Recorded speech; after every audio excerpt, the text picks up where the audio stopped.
Hey guys, I know that you're here for the podcast episode. Thank you so much for your support. Real quick, I wanted to tell you about my business. That's Stsg Marketing. When it comes to social media, it's a must for your business. If you're not doing it, you're missing out on tons of new clients and a way to engage with your old ones. So it's just super important. That's what I do. I can create content for you. I can manage your social media for you. I can coach you on how to grow your business through social media organically. If that's something you want a hand with, I would love to help you. Cruise over to my website. That's stsgmarketing.com. I would love to help you. Now let's get into the episode. Hey guys, thanks for joining me again today. It's Sky, the service guy, Skylar Rader. I'm your host. Today I'm going to be joined by Dan E. Williams. He's the king of car detailing. Sky, the service guy, staying up late at night, doing podcasts all the time, talking about service, yeah, that's right. Yeah, we got the sales, do we got the knowledge to make a mill? We just paying bills, all we know is time will tell. Sky, the service guy.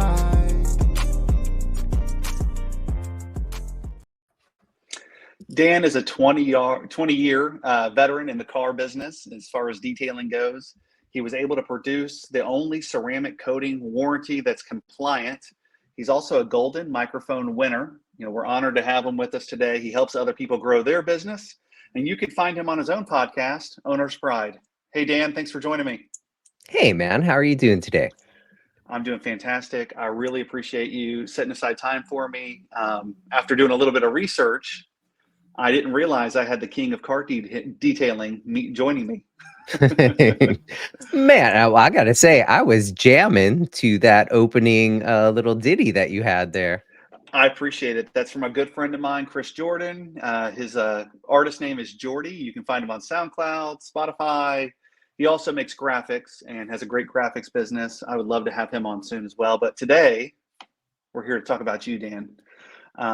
I've got three main points of emphasis that I want to get with you on. And obviously, in between those points, anywhere we go, just like a car, we can take any road we want, talk about whatever you'd like.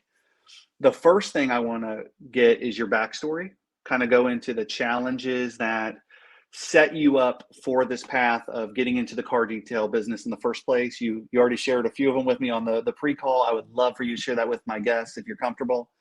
I would also like to talk about your exit strategy from car detailing into the role you're in now. I think so many people are only worried about the beginning and not the end. And the end isn't just always the end, right? And then finally, I want to deep dive into your coaching business. I want to find out who you can help, how you help them, and how we work together to help grow people's businesses. Sound good? Absolutely. You ask, I'll answer. So Dan, I want to talk about your background and start there. Can you give us kind of the beginning of the journey that led into the car detailing business? Absolutely. Well, I think it kind of goes all the way back. Everything that I've ever kind of applied myself to, I've gone in full force, all the way, 100%. All the way back to when I was in wrestling in high school. I was never really a champion, but I had more grit and determination than even the people on my team that were champions. And that's kind of filtered over or spilled over through many other things in my life. For example, I went to school at Indiana State, and while I was not really a champion of studying, I was a champion of partying, and I put all of directly into that, much like I did the wrestling. So after 3 semesters, my parents decided that wasn't really the best way for them to be spending their money. Sure. And we ended that party. I continued on my path of drinking and partying and working in restaurants, and became a musician. I poured everything that I had into the musician. From not even being a musician, I was able to find really great people that were in Tempe, Arizona, pull them together, make a really great band. It was an 11-piece funk band. We toured all over the Southwestern United States. Oh, wow. It was really, really cool. What do you play? Congas, bongos, timbales, percussion stuff. And cool. I thought I was going to be a musician, but that was not really how that works. So we'll keep going. Fast forward. I pour everything into that. I hit rehab for my second time in 1998, June 3rd, 1998. I was a really bad drunk. And I've really not told that story a whole bunch, but in talking to some PR people who are, working on crafting my story, they say that if I'm not telling the side of where I've come from, it kind of doesn't make where I have landed as neat. So Sure. I was a drunk. I got fired 22 times from restaurants when I was in my 20s. Um, and that was all from the time I was 21 until I was 29 was the last time that I got fired. So very experienced at getting fired. And And hired. no, yeah, and getting hired. See, yeah. I do a great interview. Well, and I'll say, just kind of piggybacking off of what the PR people told you, from the research I did, like going into this interview, you're a champion at what you do. You're towards the top, if not the top of what you do. So to say it was a humble beginning, I think is underselling it a little bit, but it also levels that playing field where it goes, look, if if Dan can do this, if somebody else can do this and have these challenges, I can too. That was my takeaway from the research I did on you. Yeah, and I lived in a halfway house for 6 months. I found a thing called rational recovery that just made a whole bunch of sense to my brain. It's by Dr. Jack Trimpey. So anybody out there who is struggling with any kind of addiction, and maybe the 10 step or 9 step program or what, or 12 step, 12 step? Sure. How many steps do they got that Alcohol Not Anonymous thing? speaking from experience, but I think it's 12. Whole mess of steps. So if you are looking for a different alternative way to take control back of your life, Rational Recovery by Dr. Jack Trimpey made a ton of sense to me. But the most important thing, if you have problems with anything that's tearing your life apart, time to move on from that thing. I think that's well said. So we start getting to the car detail business.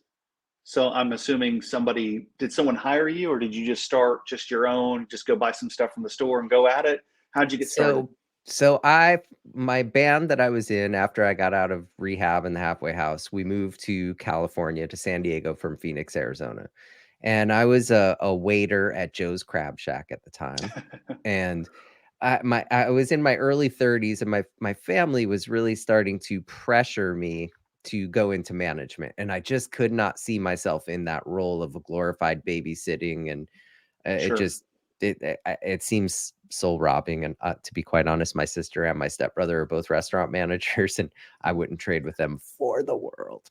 That probably impacted that feeling quite a bit. So I had bought a new truck, and one of my buddies who lives here, his next door neighbor had a little mobile detailing business. So the guy says, "Hey, I'll put a sealant on your car just like they do from the dealership, and I'll do it for $300." And I was like, sounds like a great deal. Let's do this. And I watched him do it. In about 2.5, 3 hours, he had made $300 from me. And I got to thinking, I'm pretty tidy, and I like to clean stuff. And on top of that, I had always wanted to have a Rolex watch. However, at Joe's Crab Shack as a waiter, I could not afford a Rolex watch. So I Sure. started a detailing business on my 2 days off a week, Thursdays and Fridays. And I waited tables and made the schedule for the restaurant. It took maybe 6 weeks, and this is about 20 years old, but this is the exact watch that I Yes. lusted after and I got, and it only took about 6 weeks. I It's your quickly first trophy, realized man. I That's could make a awesome. lot more money and have a lot less people busting my balls detailing cars. So for about a year, a little over a year, I worked 7 days a week at the restaurant and at the detailing business, building it up. And after about a year, my managers at the restaurant were like, "Okay, Dan, time for you to go be free and live your dream." And in February, that will be 20-year anniversary. Yeah, I knew you were coming up on 20 years when I said you're a veteran in the industry. So you do that for quite a while. What sort of things need to happen as a car detailer to sell your business? where it becomes an actual asset that you can sell to someone else? Well, I'll say a lot of the people in the detail world, it's very easy to start a detailing business. If you Mhm. get some soap and a bucket and a towel, essentially you could say that you're a detailer. Now, there's a Sure. lot more that goes into it, and there's a ton to learn about the different substrates and technology for paints and interior surfaces and what's good things to do and what you can mess something up and cost yourself money and the business side. But I had none of that business acumen when I started. I just kind of made everything up as I went. As a matter of fact, I didn't even use a CRM. I don't even know if CRMs were really readily available back then. I had to get a cell phone, and that was one of the biggest hurdles that I had in 2004 because I just could not wrap my head around having this bill that I was going to have to pay. And if this detailing business didn't work, I was still going to have to pay a cell phone bill for a 2-year contract. And it made me so Right. uncomfortable. Hilarious now, if you're not with your phone for but 10 seconds, you have a panic attack. Sure. But, It's like a but whole extra extremity now. Yep, tis the way it is. So, really, I just rolled into it slowly. And another thing about the detail industry, and Mhm. maybe if you've done a little bit of research, you've seen it on like social media, more than people in any other profession that I think that I see. These guys are posting pictures of their work. They're so proud of their work, and there's like a really big community. I Sure. often say, Joe down at the plant isn't posting pictures of, bottling the beer bottles or whatever he was doing all day. These detailers are a different, really proud people. So, to get to the answer to your question, I built my business up and built my business up. I hired employees. I learned slowly but surely the hard way all of the business sides of things. And to have a business that is sellable, you do Mhm. have to have a business that's like a business where you're claiming money on your taxes. You're not just stuffing all the cash under the table. You Sure. have to have analytics and tax returns and proof of everything that your business is profitable, because to sell a business, somebody probably has to get a loan to buy that business, and they have to prove all the financials. So, towards the last several years of the business, I had put all of those things into place and could show a profit, and that was how it was able to be sold. Okay. Yeah. So you mentioned to me that when you sold the business, you were able to transition into a new role that sounded like it's on the product side, right? Of what you do now. And then you're also doing the coaching. How easy was that transition? And was there any, I want to make sure I ask it correctly. Was there any really defining metric that was like, okay, I'm going to trade selling my business for this new, was there one thing in particular that sold you on the decision? Well, I'll say, as you in the world of detailing, you work Hmm. for mostly affluent people. Um, this industry is surprising. Like, most people who are listening who are not familiar with this detailing industry would probably think, "Hey, that's some guys out there washing cars." But with the implementation of ceramic coatings and paint protection films, like, it's a viable, very good business and resilient. In 2008, when the housing market collapsed, that was the year I bought a house in San Diego.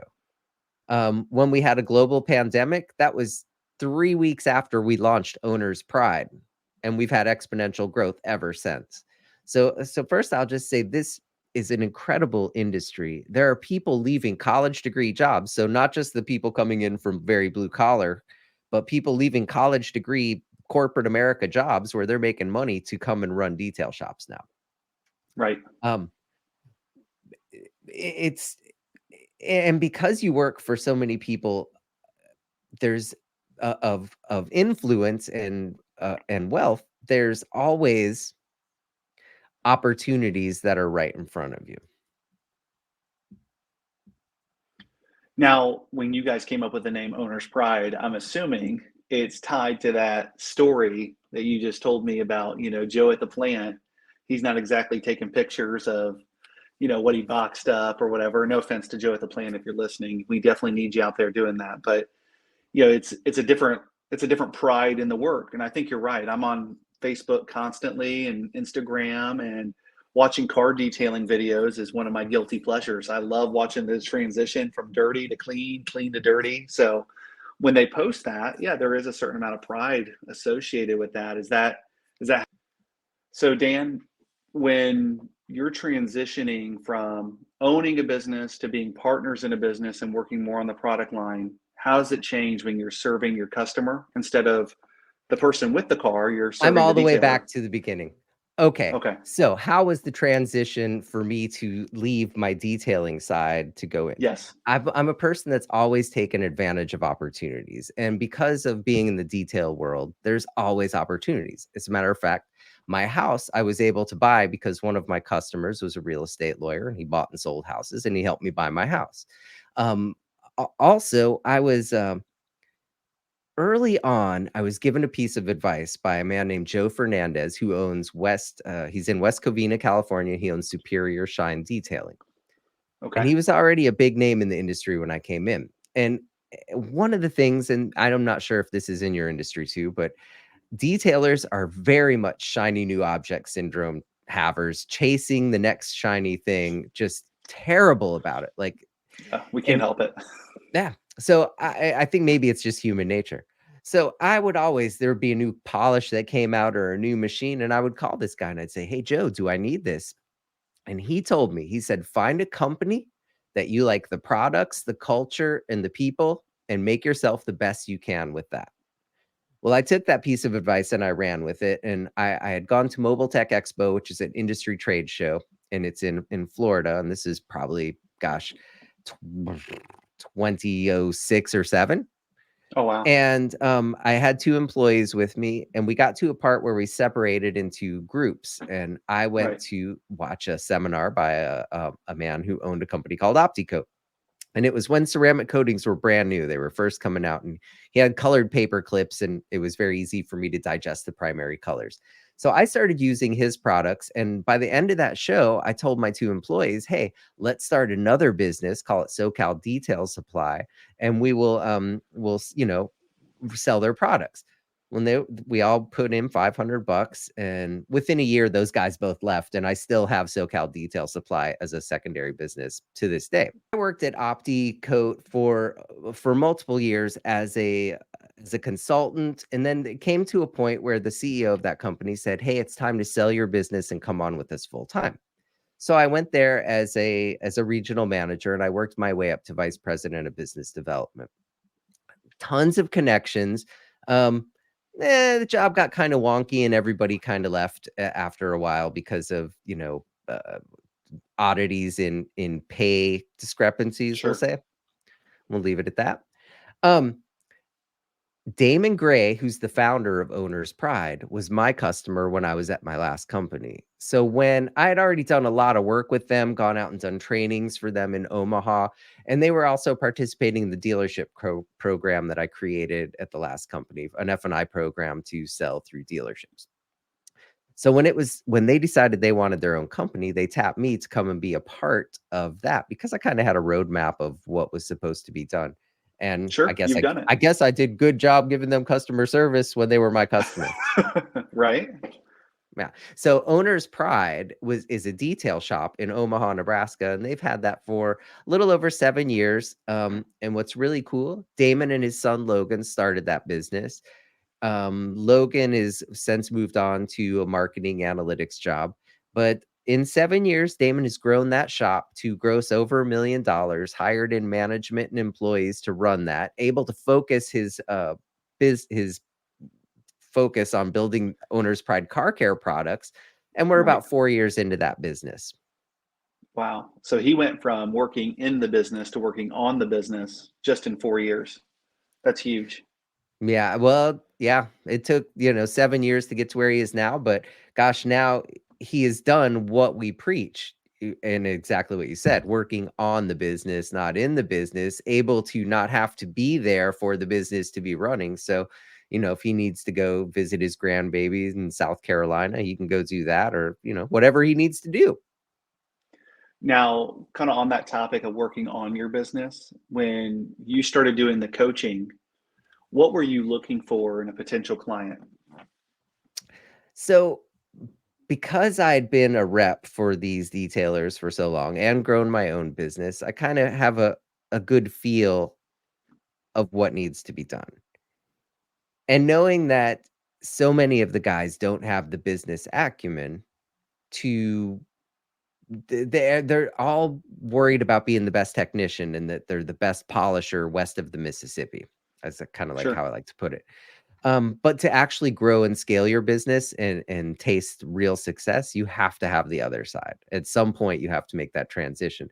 For myself, I have arthritis in my back and my hips. I had a full hip replacement about 4.5 years ago, which kind of I just physically cannot detail all day like I used to. And I sure. really the guys that I work with, I start planting that seed early on of like there's going to come a time when you're not going to be able to detail cars like this. But so I came in and I had originally, when we launched this company, I thought if I can give these guys the information that would have helped me grow my business, it's going to make everything so much easier for them.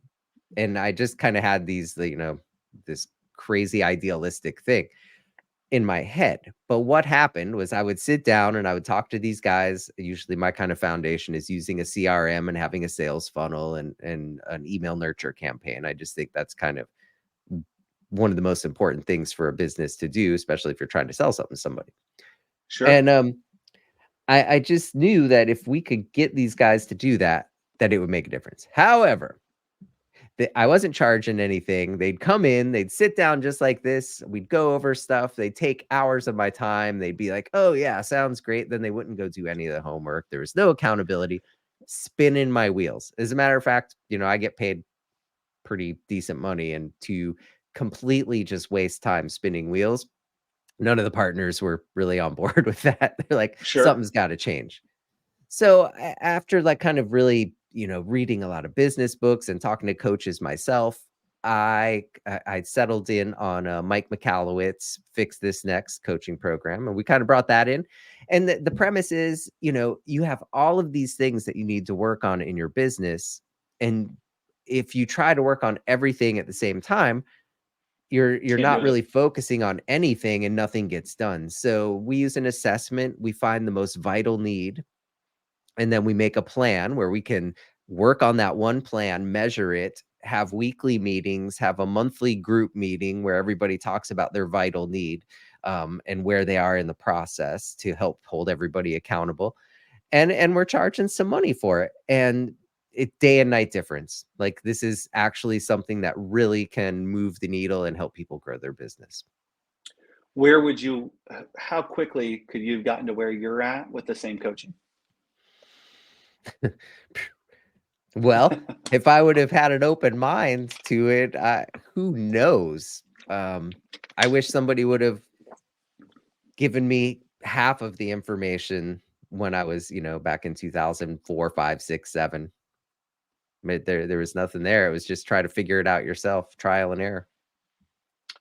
So in the coaching space, I was going to ask you about what are your favorite tools, but I think you just opened up with Mike Walowitz's Fix It Next method is what you're talking about. Yeah, that's why I got certified through his program. Because what I noticed also in the detail industry specifically, there's a lot of people who do coaching, but it's not one-on-one. It's all in a group setting, or it's like watch these Mm, videos and then take these tests, and it really doesn't address the problem. Or on the flip side, you've got all of these marketing carnival barkers who are like, can you handle 100 more leads a day? Well, come work with me. We're going to get you 10 million leads and $10 million and 10 million Lamborghinis. And, right. they're nefarious carnival barkers who just, I feel like they kind of steal people's money.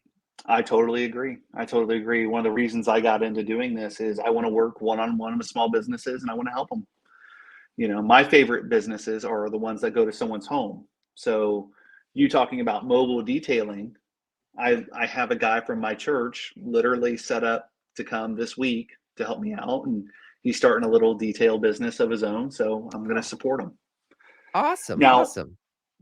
shifting back to the product, I don't know if I butchered it in the bio or the intro there about it being the only written expressed warranty. Can we go into the product itself and how you guys achieve that? I thought that was so cool when we talked about it in the pre-call. Yeah, absolutely. So at Owner's Pride, we have an entire line of synergetic products that all just absolutely work together for cleaning your car, degreaser, decon remover, just everything that you need. But our flagship is our ceramic coatings. So we have a Right. great ceramic coating line. And what really sets us apart from everybody else in the industry is we have a compliant warranty program. Now, that part came from when I was working on the dealership F&I side building that program. I learned all about warranty compliance and how the Federal Trade Commission and the Magnuson-Moss Act of 1975 are what regulate warranty sales in the United States. However, most of the world of detailing is kind of just the wild, wild west. And in the world of car dealerships, there's a lot more money that passes through, so it's more heavily regulated. Plus, they're putting it into financing, so it goes into securities, and it's just a lot more regulated. In the world of detailing, a lot of these companies are selling a warranty that is a warranty only in name. Maybe they don't have an insurance company that backs it. There's no reserve for it. It doesn't follow any of the rules that you have to have for a warranty. And having that one piece gives all of the guys that are selling our product an advantage. No matter how you feel about a warranty, a real written express warranty lists everything that's covered. It lists what's not covered. It has a 1-800 number to call somebody if something goes wrong. There's an aggregate tied to everything. So you have a number that you're working off of. And we actually cover everything that we say we're going to cover. We also pay a detailer if they ever have to do any repair work. And it doesn't matter if the customer gets their warranty in Florida and then they move to the middle of Montana and there's not an Owner's Pride installer around 500 miles in any directions, they're going to call a 1-800 number. We're going to find somebody to take care of their problem. If the detail shop that sold it to you goes out of business, you still have a warranty until it goes to waste. If Owner's Pride were to go out of business, you still have a warranty until it goes to waste because we have an insurance company behind it. And I know that sounds, probably the people listening are like, well, of course, duh. Yeah. But Right. no. You're the only one, baby. Yeah. So, and I know I asked this in the pre-call, but just for the sake of asking it, what you guys do with the warranty actually doesn't really raise your cost on the product the way people would expect it to. At times, you guys are substantially less than some of the competition, right? Yeah, to the detail shop, there are other products that have a 7-year warranty that doesn't cover anything, and they actually cost the detail shop more money than our product. So we try to come in with a great product, easy to install, to make them more efficient and more profitable. We're not trying to rob every penny out of them. We're trying to build this business for the long-term legacy. I love that. Dan, how can people get in touch with you? Where can they find your podcast? Well, Dann Williams, if you Googled that, you're going to find me everywhere. I have a very public life. Owner's Pride podcast is available for audio everywhere, and it's also on YouTube. Not as much fun, I guess, to watch an interview such as this on YouTube, maybe, but I try to mix it up with a ton of short videos in there and smaller segment pieces. We do have a new segment that will be coming out soon where we're going to do some reaction videos. That's going to be something kind of fun, more for the the detail side of the world. Yeah. Well, and with you being my expert now in my circle, I would love to watch those and kind of get your 2 cents on what I think is like, oh, that guy's doing a great job. And you go, no, he's not. I think that could be really entertaining. Maybe you should come and be a guest on the reaction video and do a reaction with me. Bring a video of somebody detailing something and we'll rip it apart. Maybe I'll video the kid that's going to do my car and you guys can give me your 2 cents on it. So, but Dan, thank you again for being on the podcast. I really, really appreciate your time. You know, I would love to, don't be a stranger. Please keep in touch. If you guys want to get in touch with Dan, all of his links are going to be in the description. So reach out to him, follow him, help him with his mission of world domination. If you're in the detailing business and you need coaching, he is our resident expert, and we really, really appreciate his time. Thanks again, Dan. Thank you.